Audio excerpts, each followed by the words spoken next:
He loves his historic racing. So the sun's starting to go down here, and we will get ready for the start of our final race here, day 3 of the Monterey Reunion 2021. And it's Trans Am, historic Trans Am from the golden era. Should be Jim Farley on pole, our Ford CEO. Again. Celebrating. Yeah. This should be him on pole here, coming to get the green flag as they come around turn 11. Here we go then, Trans Am in its element, where it became so popular. Laguna, Seca, Monterey, California. What a great start. What a great side-by-side start all the way through the field as the rest of the field is coming through turn 11 in this large field, side-by-side, down into the Andretti hairpin. Good start by Ken Adams in the 69 Boss 302. It's good, clean racing throughout the field. It gets single file there through the Andretti hairpin, at least through the top 6, getting more door-to battles all the way through the rest of the field. Coming into turn number 3 here, some side-by-side racing again. They got to sort themselves out here sooner or later and get into the single file run and get into racing later. And that number 16 once run by George Fulmer, the 1970 Boss 302. James Farley at the wheel, as he should be, the CEO. Absolutely. Of Ford. Yeah, he's in that Peter Gregg, Mustang, and that was a car that Peter Gregg drove to great success. And Peter Gregg, a legend in sports car racing, but more so with Porsche, right? I mean, yeah. People never would associate, or rarely would associate, unless you really know the sport, Peter Gregg with Trans Am in the heyday here, and with a factory Ford. Yeah, nice. Simon Gregg's still running. Yeah, Simon doing his dad proud in so many ways, not only as a former Trans Am champion himself, perennial contender, but also what he's done by launching the Peter Gregg Foundation and leaving a lasting mark on the sport. Spreading it out already down through the rainy curve. The top 3 pulling away. Good battles here for 4th. And these tank slappers that we get out of the Trans Am cars, this is what's made Trans Am famous. And these tank slappers, I'm telling you folks, if you tune in to our races nowadays, you're going to see the same thing. A lot of heavy cars moving around and getting some fierce competition. Well, it's 15 versus 15, and Jeffrey O'Neill leading the other 15 involved. And then just behind,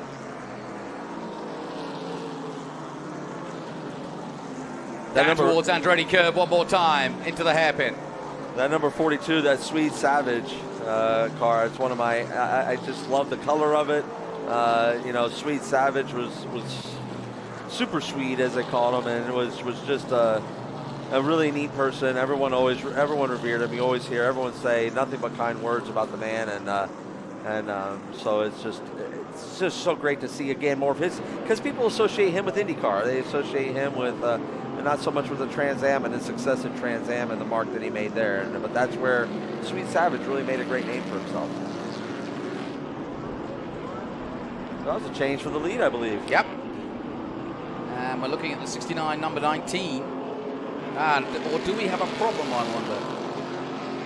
Passed him a little bit like he wasn't there, so maybe he's got a problem on Mr. Gear. It was a little bit out of character in the sense that these cars, you don't really pass like you're tied to a post at any point. No. And that's kind of what that happened. So I don't know if you, like you said, missed a shift. Might have had sometimes you get an ignition box glitch and you got to just click a switch ignition box. So sometimes those are the things that happen. So I think that everything looks like it's back up to speed and hasn't lost any more pace after losing the lead. Well, a wonderful time in American history, the early 70s, roaring muscle cars, motor racing at its height, sponsorship beginning to come and money being spent on racing. You're not lying. It was definitely that beginning of that era of motorsports partnerships and using branding and marketing to really promote your products. And that's really when we discovered how loyal the race fans are and how loyal you wonderful race fans are out there to us, because you understood at that moment that, to continue the sport, to continue to progress it by supporting the people that support us, that's what gets us out there. So we thank you in so many ways as competitors. 16 comes back with a vengeance, so I don't think it was a problem. It might have been a missed gear. Yeah, I think you're right. I think you called a really good shot on that one with the missed gear. Got right back around Ken Adams, around that 1969 Mustang Boss 302. That was an independent car right there, that number 45. It was built by Paul Petty and Richard Reventhal of Lime Rock, Connecticut. Well, that's another factor in Trans Am is, there was factory entries, there was huge manufacturer money being spent, but you still could take a shop floor Mustang or Camaro and do something with it. I tell you what, I think it's to do with where he is on the track, because he's got him back up the hill again. Yeah, I think there might be a gear that's out in that car.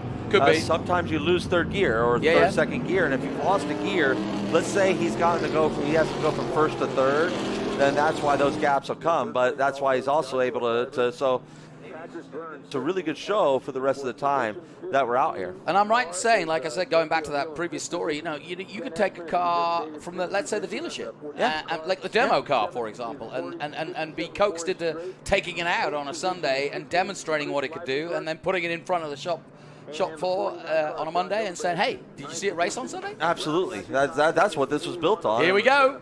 And there's a change for the lead again. Side by side, we got a drag race here at Laguna Seca, just as it was in the day. It's Jim Farley putting on a show for us. Is this what's happening here? Because that is really impressive to see. And honestly, the spirit of Trans Am like that is still there today. You could go buy one of these cars from either Chaz Howe. You could buy one from Mike Cope Racing. You could buy one from Scott Lagasse with the M1 chassis. And you could come compete. Franklin Futrell is a great story of this year's Trans Am in the TA2 class. Yep.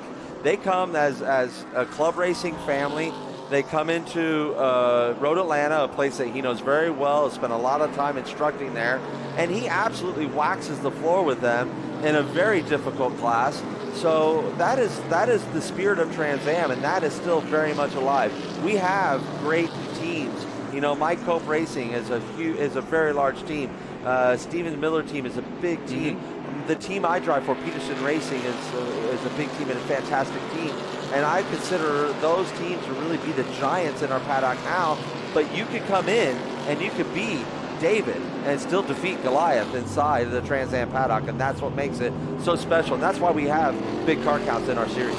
Yeah, and just as it was back in the day, you could get a young driver, I'm thinking like a young Mark Donoghue making his name in Trans Am, Ken Miles and many others. But, the beauty of it is in our modern day Trans Am, we still now get the Sam Mayers coming up and looking to NASCAR. Connor Mosack last weekend almost winning himself. We're getting youngsters coming through and making a name for themselves before wherever they want to go, whether it's sports car racing, whether it's NASCAR, whether it's any form of racing. For sure. The talent pool is deep in Trans Am. We talk about it all the time, and Rafa and I talk about it all the time. That Rafa Matos, who's been to the top tier of American Motorsports with IndyCar, when he drove for Jay Penske's team at Lucico Dragon, he was at the top of the sport, and he was at what we consider the most competitive. Still right is. Now, he's leading the Trans Am Championship. But yep. Yeah, and TA2, we talk about all the time. The talent depth is just as deep in TA2 as you'll find anywhere in the country. Yeah. Deeper than anywhere, deeper than most places. So that's why when you win a TA2 race, it feels that extra special. It feels like you've really beat some of the best of the best. And in relative terms, as it was back in the 70s, in motor racing terms, this isn't unobtainium. This is relatively stock racing, production car racing, and that's why still in Trans Am we keep that vein going.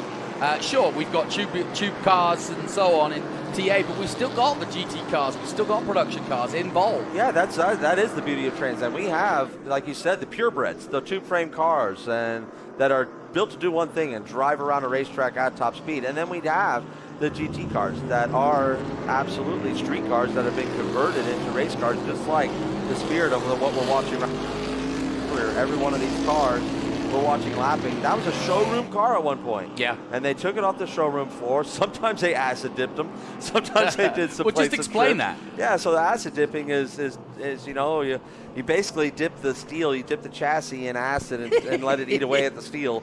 And boys in motor racing are sneaky, aren't you? You paint it up and you just hope it stays together, honestly, and doesn't. What about if the engine drops out?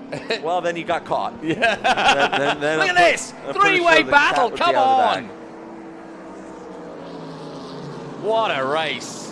Into the lead goes the 45. Putting on a show for the fans at the end of the day. I mean, we couldn't ask for anything better than this. hats off to you. Yep, Ken Adams leading the way. James Farley, second place. Gosh, we got the 15 car there. That is Jeffrey O'Neill. As you're saying, you're trying to get all. Wee is wheeling that Mustang. He is absolutely putting it through the paces.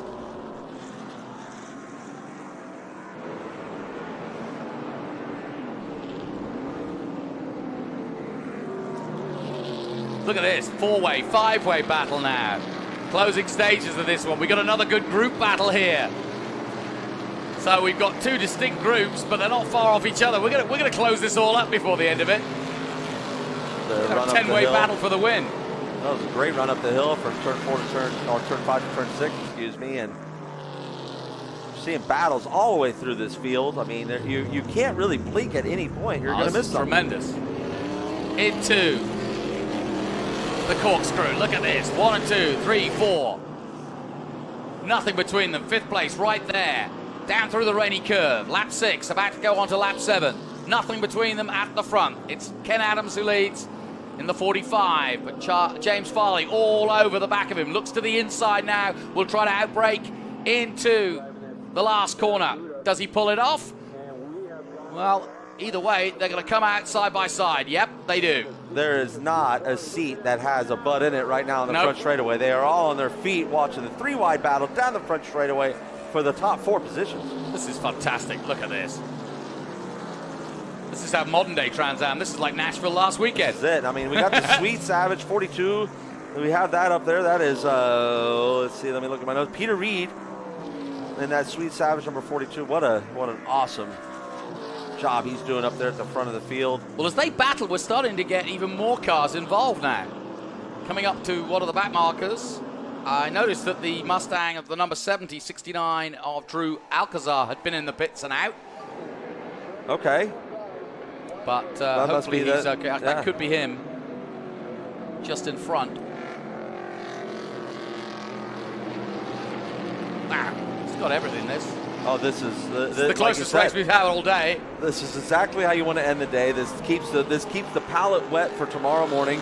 Makes you really excited to come back. And these cars, I mean, what a celebration of Trans Am. What a celebration of Ford Motor Company and the Mustang. 55 years. We're seeing the past, present, and the future here. It's such an exciting time. The Pony Wars reunited once again at the ultimate reunion. Monterey Rolex sponsored reunion. Down the hill comes the Tempest. The Grey Ghost. Love the story. We mentioned that as a Grey Ghost. It came in that gray color, and these were brightly colored cars. You can see. For the most part, I filled the field, and they got snickered at. Nice. Oh, second place change, excuse me. Jim at it again. But they got snickered at when they showed up with this gray car. And then that snickering went away very quick at Lime Rock. It was a very wet race, and it was a torrential downpour. And the commentators, as they finished second, worked their way through the field, finished second only to Mark Donahue, and the commentators stated and named the car the Grey Ghost. And it stuck. The fans went wild. And here we are, all these years later, 55 years later, still calling it the Grey Ghost. We've got a DNF coming up. I think one of the cars has just dropped back. It does. It looked like it went dead in the water. Yep. It is Jim Farley, I think, sadly. That's a shame. He's having such a fantastic day. He's had a lot of good luck today. His luck's turned, maybe. Not to worry. He's enjoying it either way. I'm sure the smile is still very heavy on that face. Yeah, I hope we can coax him into coming up and talking about his experience this weekend, because I'm sure it's phenomenal. I would love to see Jim up here. Absolutely, he's a mainstay in our paddock when we're doing our Trans Am races. He's a huge supporter, and there he's doing vintage racing in the SVRA side as well. And so that's what I love about the guy. He's absolutely everywhere with our sport. Yeah, look, he's got his hand out the window, slowing it right down and letting everybody pass him. And that's a shame. We were almost to the finish of the race. We got one lap left to circulate down the corkscrew. They got half that lap done. We got about a lap and a half left. Yeah, it's going to be a cracking last lap, I think. It will. It'll be a cracker. Here we go. Through the rainy curve. Linus Stern, our top 5. If you add that 6, 7, and 8, not far behind, and they could easily catch up if these guys start swapping paint. Mike Joy at DNF, sadly. And likewise, Jim Hay. Here we go then. Slight change and a slight lead. Woo! Thread the needle sad. there. Look at that, side by side. Love it. Jeffrey O'Neill doing the business. making it happen. Into the lead he goes. Final lap. Oh, back he comes on the inside. It a race. I mean, you don't. We can't call this one. You're never. I mean, if you're in Vegas, you can't bet on who's going to win this race right now. There's absolutely no way. not. So Patrick Byrne, Ken Epsom, and we've got Patrick Long is being put in the 15 as well. So it's hard to know who's. We don't care. This is great racing. I'm not even going to worry about it. I think we've had a few swapsies. Yep, Jeffrey O'Neill's would be in P2, and I believe we're looking at William Connor is in that other, the orange. Listen, it's just a fantastic spectacle of what it was like back in the day of the glory days of Trans Am racing, as it still is today, as they all come up to the top of the corkscrew for the final time. There's nothing in it, absolutely nothing. Back goes the 45, into the lead. The maroon Look at that. That's car of Ken Adams on his way. So 2 corners to go. The gentleman agreement to go single file through the corkscrew went out the window. That went out the window. Here. It's going to be a 3-way battle. Last corner then, and the last battle of the day here at the reunion, and what a way to finish it. Tail happy as they come to the checkered flag. Fantastic finish. And across the line they come to finish what has been a cracking finish to the day. 4 cars within a second of each other. Who cares who's driving them? It's just a great battle. Yeah, it was. It was a great battle all the way throughout, and that was what an awesome way to end our day. I mean, not only Trans Am glory, but they relived the glory days by giving us absolutely the battles of the day, without a doubt. You name me another sport, skiing, basketball, where you could use the same equipment of the day and pull it off. We got our own Kev Harris out there he's just had his mind blown about what he just saw. And I mean, I've been loving watching. I mean, we said it with a genuine heart. Is there anyone having more fun out here from across the pond than Kev Harris? I think we've sold Kev. He's had a lovely day. Oh, he has. So then, we finish our day in style, Trans Am style. The muscle cars of America putting on an absolute showcase. For sure. A huge thank you to everybody that worked the track. Huge thank you to the safety crews and everybody that makes it possible. HSR, you know, we had some guests here from HSR today throughout our day, and that was fantastic. Everybody that joined us in the booth, Jonathan. Yeah. Another fantastic day with you. Hope you don't mind the 8 hours you get to spend with me every day in here, but I'm certainly enjoying my time. No, it's the 20-minute drive home that I most enjoy. That's when we take all the chances. Not at all. Tabitha, if you're listening, not at all. Oh, she knows better. She knows all too well. Hey, and by the way, it's Group B tomorrow. All new cars. All new cars How tomorrow. much do you like that? And so much excitement to bring everybody. You're going to have another fantastic day. It's gonna be so bittersweet to bring all this entire weekend to an end. We've certainly just thoroughly enjoyed it. I really hope that it's coming through because it's absolutely genuine. Our results. So Ken Adams in the 45 does take the 69 Ford Mustang Boss 302 to victory over the 15X of Patrick Byrne. It was. I was not sure whether he was driving that, but 1967 Shelby Trans Am. The 42 of Ken Epsom took third. Jeffrey O'Neill, right in the thick of it in the 15, takes fourth. Joshua Bieber takes fifth place. Chris Leibenberg takes sixth. Patrick Long, yes, he was in the 15A, I was right. Seventh place overall in the Mustang. And then John Hildebrand, 8th, Forrest Strait in 9th, and Robert Canepa in 10th position.